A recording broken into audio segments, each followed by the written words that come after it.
Chapter 9. You want some more juice? I asked one of the men.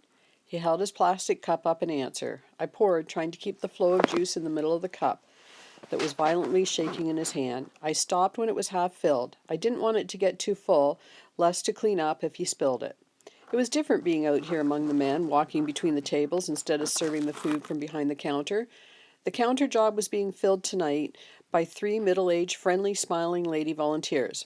All 3 of them had big hair, bright-colored dresses, and buttons that read, Jesus Saves.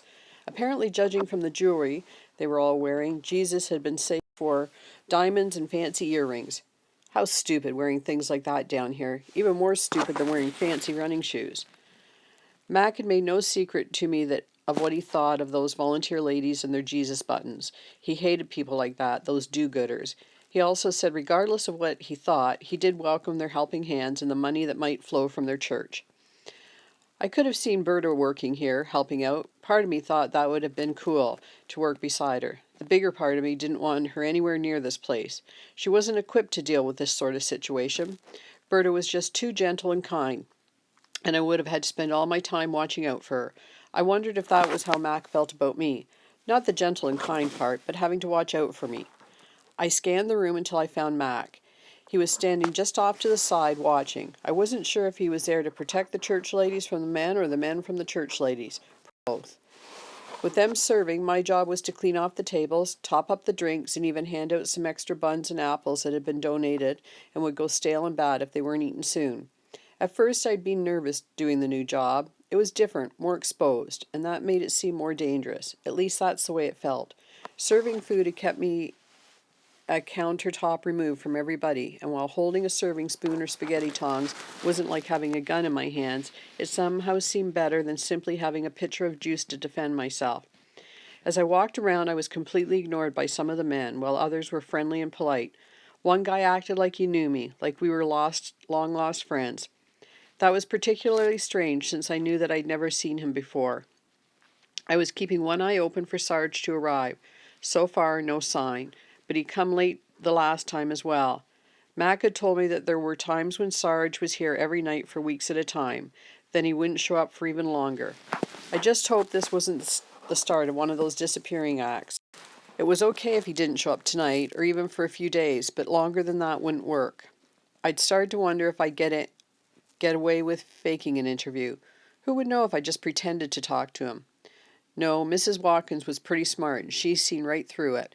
I really needed to interview him. I needed the marks. Strange, I also didn't want to disappoint Mrs. Watkins. I had no idea where that came from. I picked up the tray that I loaded with dirty dishes. The weight caught me off guard, and for a second I thought I was going to drop it. That wouldn't have been the same tragedy as dropping my mother's expensive imported dishes, but it still wouldn't have been very good. Mac was already in the kitchen when I pushed through the door. He was standing at the sink, and he had started to do the dishes. First, I don't get to serve food, and now I don't get to wash up? Are you trying to replace me? I joked. Nope. Like you so much, I'm thinking of doubling your salary. Wait, 2 times nothing is still nothing, right? I think so. In that case, let's triple it. Thanks for the vote of confidence. I set the tray down on the counter. You're pretty good with the guys, Max said. You seem to know how to talk to them and when it's better to just shut up. I've had years of experience learning when to shut up, I said, although I'd much rather be talking to somebody tonight. I told Mac about the assignment. I wasn't sure he approved of it, but he didn't tell me not to do it. Looks like Sarge is a no-show. If I see him around, you want me to tell him you want to talk? Mac asked. I'd appreciate that. Of course, there's no guarantee that he'll talk to you, Mac warned. I just want to ask him a few questions. Asking don't mean you get answers. I'm not asking anything too personal, just stuff about being in the... Mac shook his head. No telling what's personal and what's not. No telling what put somebody on the streets. You just be careful about what you ask, okay? I'll try. That's if I even get to see him. Don't you worry. I always find that people and things turn up when you most need them. Now you sound like some sort of minister again. I hope you're right. I took the last of the dishes off the tray and stacked them on the counter, ready to be washed. I'll go back for another load. I no sooner pushed through the door into the dining area when I saw him. Sarge! He was standing there in the line, waiting to be served. I put down the tray and picked up a serving spoon, inserting myself between the 2 church ladies who were giving out the food. I'm going to help for a while, I said. That will speed things up a little. That wasn't a complete lie. It would make the line move faster. The real reason, of course, was that I wanted an excuse to start talking to him. Besides, if I gave him food, he might be willing to talk to me and answer my questions. It would be sort of an unofficial, unspoken trade. Tonight's meal was chicken stew. It was thick, filled with potatoes and vegetables. It smelled really good. If there was any left at the end of the night, I'd find out if it tasted as good as it smelled. "Hi, how you doing?" I asked. He looked up. "I'm doing well, Ian. And you?" "Good." I took a deep breath. "I was sort of wondering if, when you're through eating, I could ask you a few questions." "Questions? About what?" he asked suspiciously. "Nothing too personal, just a few questions. It's for a school assignment." "I'm not sure if I'm able to help with much to do with school, but we could talk. You can come over when you're able to get free." "Thanks." I gave him 2 extra spoons of stew. I wanted to make sure he'd be eating for as long as possible. I couldn't very well run off right away, although I wanted to. I continued to serve the next half-dozen people his line. As I kept serving, I had one eye on Bowles and the other on Sarge. He walked over to the far corner, took a seat at a nearly empty table. He had his back to the wall, the way he'd sat before. He sat silently, eyes on his meal, eating. Lots of people focused only on their food, but I got the feeling he was lost in thought. "There, I think we're caught up," I said to one of the church ladies. All 3 nodded their heads and smiled sweetly at me. They certainly were friendly. I put down my serving spoon. I suddenly felt anxious. What exactly was I going to say? What was I going to ask? Besides, Mac had warned me, more than once, about asking anybody too many questions. What was it he had said? That he listened, but didn't ask. Sarge looked up from his meal, saw me, smiled and waved. I felt better. I sat down on the bench across from him. "You're not going to eat?" he asked. "I'll eat later if there's any left." "Now I feel badly," he said. "I shouldn't have taken so much." "No, that's okay," I exclaimed. "I can always eat later when I get..." "So what did you want to talk about?" he asked.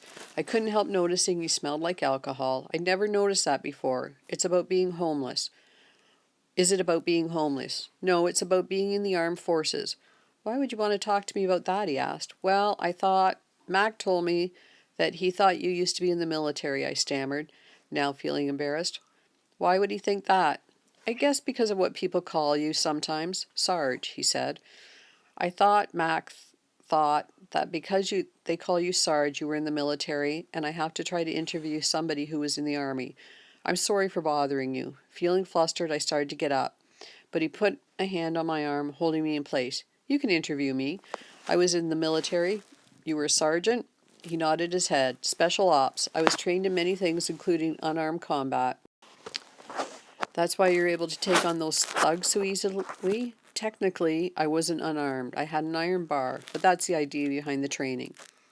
"I'd love to be able to do things like that, to be able to take care of myself," I said.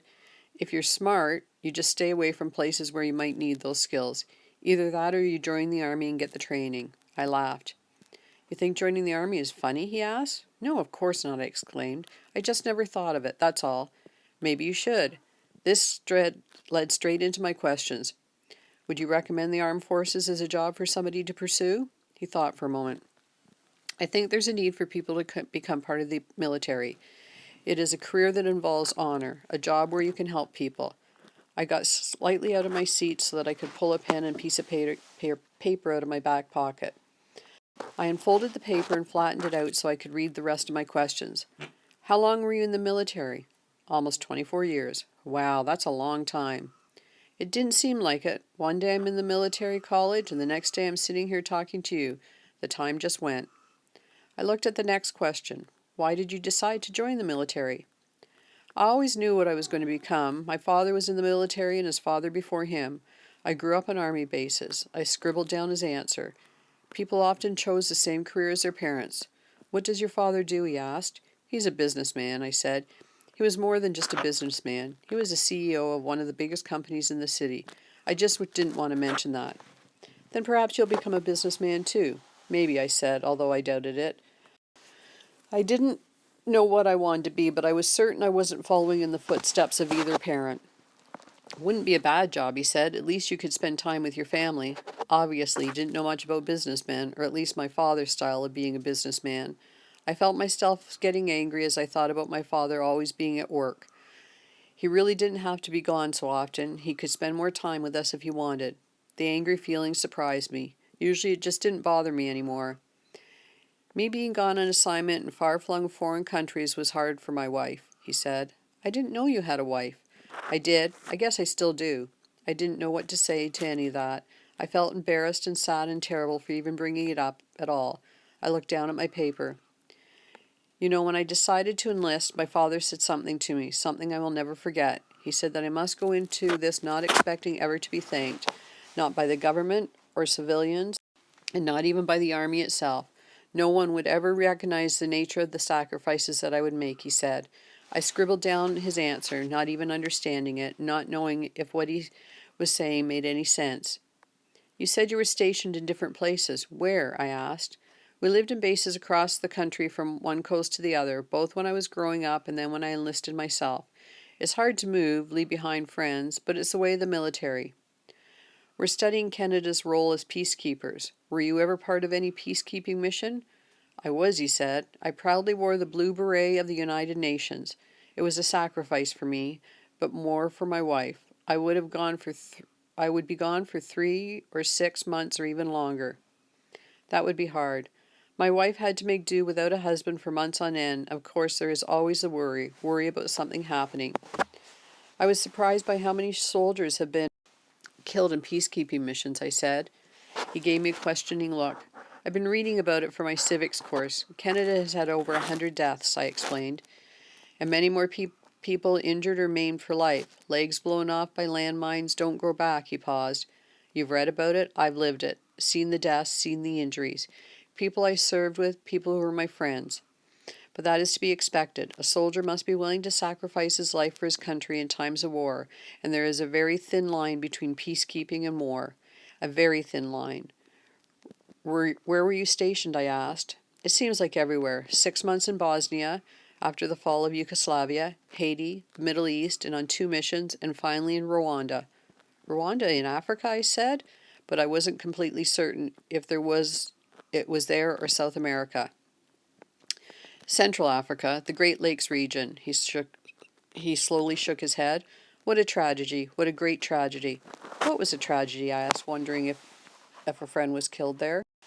He looked up from his meal. He looked shocked, no angry, no hurt. You don't know? Sorry. You know nothing about it? Nothing about what happened there? Do you? I shook my head. He didn't answer. Slowly he pushed his plate still half full away from him. I don't want to talk any more. He rose to his feet and walked away. I sat there dumbfounded, not knowing what to say or think or do. I just watched him walk out the door.